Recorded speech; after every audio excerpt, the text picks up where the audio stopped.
Hey folks, this is not something that I initially planned to share, but my friend Alex encouraged me to do so, believing that it could help others frame 2025 into a year that they could truly look forward to. So let's dive right into this.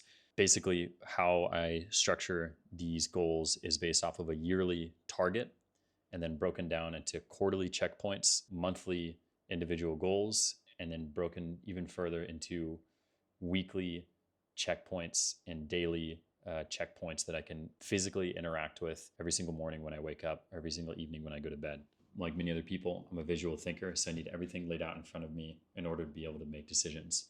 So I start by writing out a full page for each month and then hanging it on the wall. Then I start with the end in mind and ask myself who it is that I want to become by December 2025. I simplify my decision making by separating things into key categories.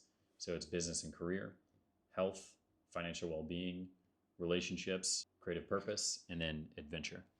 You don't have to follow those exact categories. You can come up with your own, but I think that it's pretty basic for most people. Also, what I would encourage people to do is identify 1 to 2 things in each category and really prioritize those things above all else. And basically, if you're like me, you want everything all at once, and that's just not feasible. So take time to strip away surface level desires and really understand what it is that you want. Ask yourself, what do I really need to become the person who I aspire to be? This could be anything.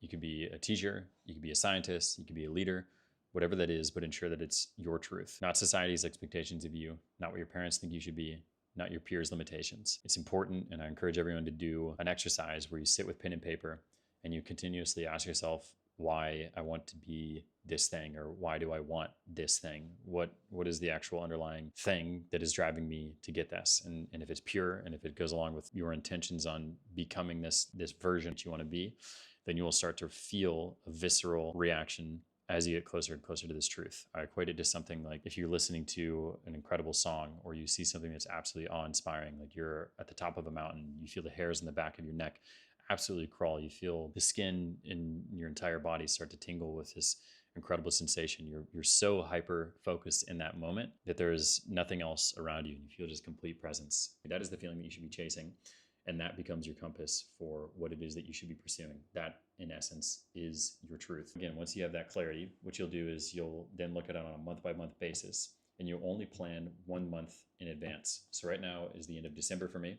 I'm only planning January, and I'll plan it out on goals that align specifically to what it is that I want to hit by the end of the year. So one of those, for example, is to be the best interviewer. I believe I need to have the hardest conversations. And in order to have the hardest conversations, I need to have the best guests.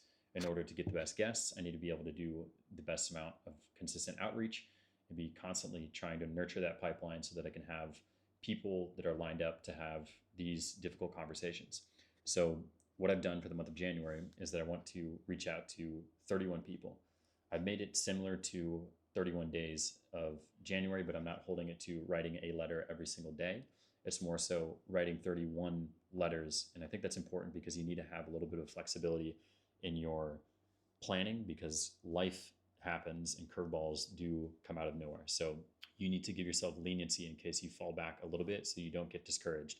This is also the reason why you want to plan it on a month-by-month basis instead of planning for goals that you expect to hit in June that you made up in January. And then once you get to May, you realize that you're a completely different person, and that what it is that you want to obtain to still hit that end of year goal is something that's a little bit different.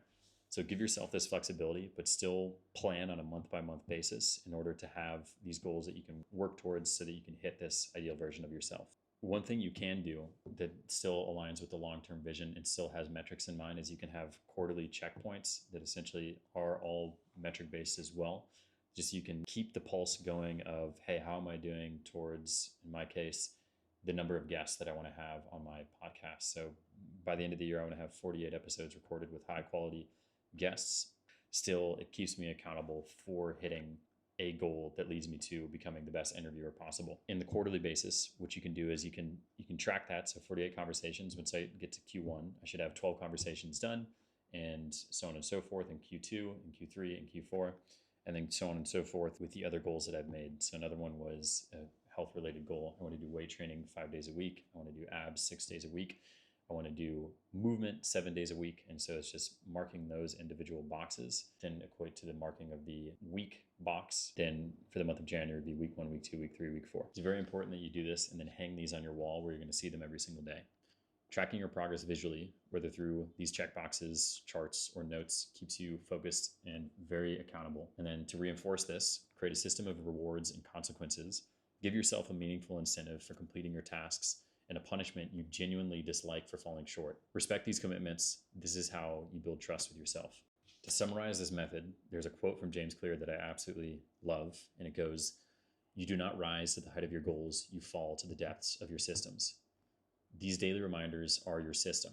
Essentially, you are removing the burden of deciding things every single day, and you're making it so you know exactly what it is that you need to pursue based off of goals that you set when you had clarity in mind the month prior. And then as you're pursuing growth, you should expect resistance from all directions.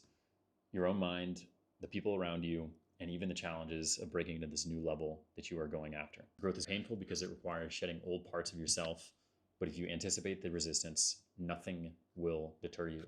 It's both beautiful and daunting that your fate lies in your own hands. You can be a wonderful year if you accept that truth. I wish you guys all the best, and let's make 2025 absolutely incredible.